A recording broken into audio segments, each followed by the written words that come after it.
we talk about Ange Ball, and then I've heard someone say this is Ange Ball on steroids. This is Ange Ball on LSD.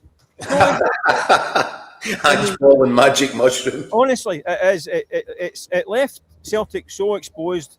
I mean, at times they were man for man against two big, robust strikers who were bouncing off guys and rolling them. It caused a world of problems. Like I say, it could have been 2 or 3 down in the first 15 minutes. Celtic. Listen, when they've got possession, they've got bodies forward, and they can pile into it. They are going to cause teams problems.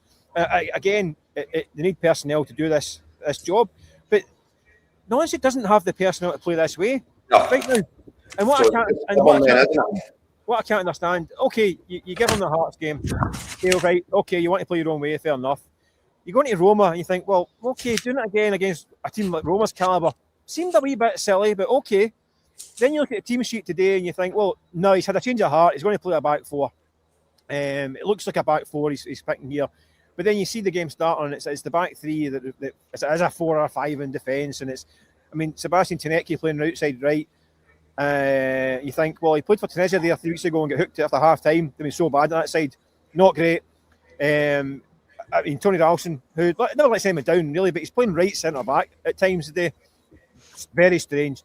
And you start to think, well, surely as a manager, you look at what you've got and then pick your team accordingly to play a certain way, rather than saying, I play this way, we're going to pick a team to go with the way I play. And Stephen Wilkes must be sitting up his hands, because the way he actually plays, and you're saying that he studied like Columbus Crew, I'm sure he did, but he must have been thinking, even weeks ago, the way they play suits us to a T. We don't need to change anything. This will suit us to a T. And it looks like Celtic haven't looked at St Mirren. It looked like they hadn't looked at Roma, and they hadn't looked at Hearts. That's what it looks like. It looks like they haven't looked at opposition.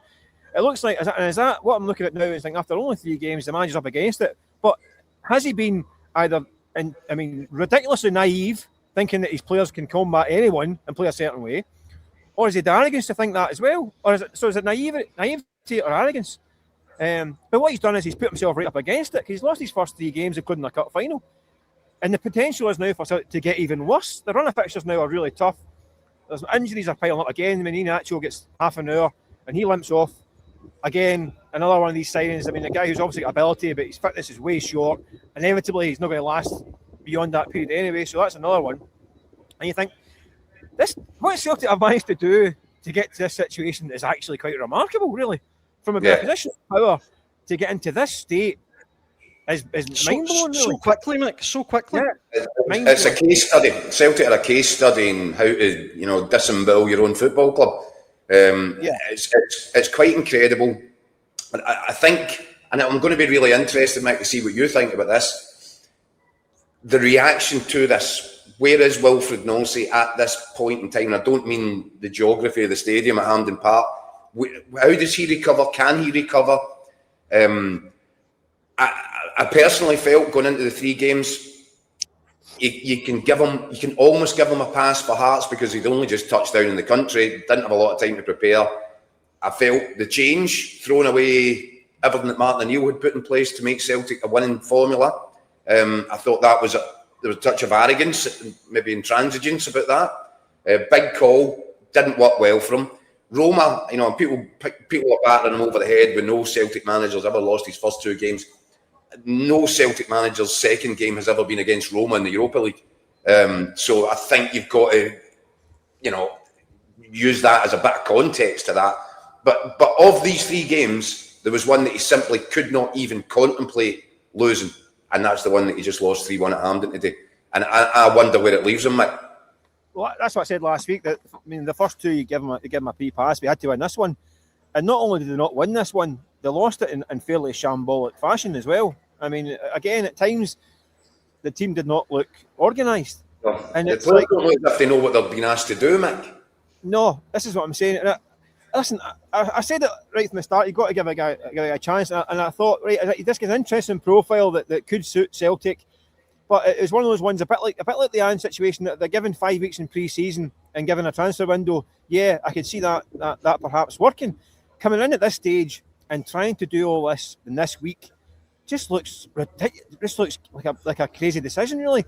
The thing was, right, and I know for a fact Celtic approached Wilfried Nancy the same week that Rodgers left. So we're talking over a month ago, 6 weeks ago.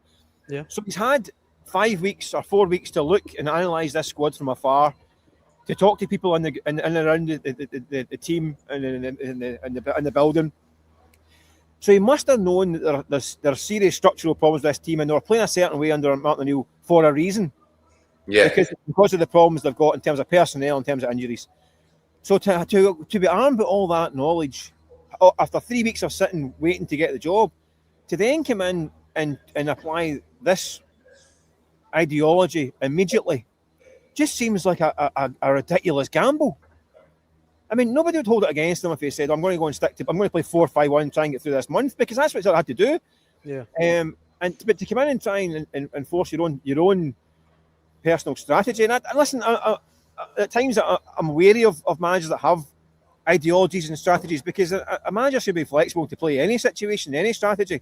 Mm-hmm. And that's what Celtic have had. I mean, people talk about Brendan Rodgers having his 4-4-3, but Brendan Rodgers has changed formations many times over the years. He's 815 games as a manager.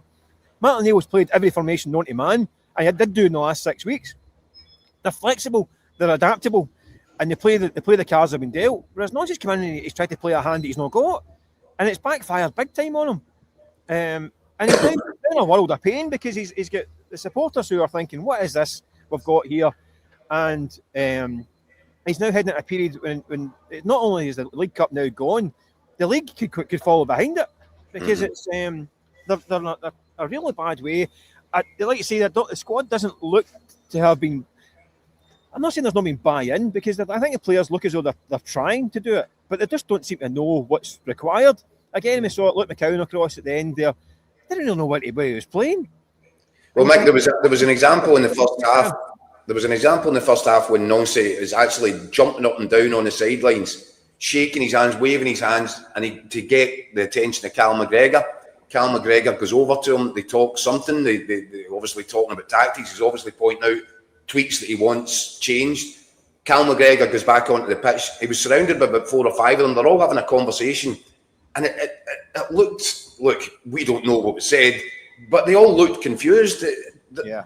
There doesn't seem now that can't be happening. You can't be in a cup final against a St Mirren side looking for the first domestic trophy, and players are having to have conference calls during the first half to work out where it is that they're meant to be in the pitch. No. That's a horror story, and the optics are really, really bad.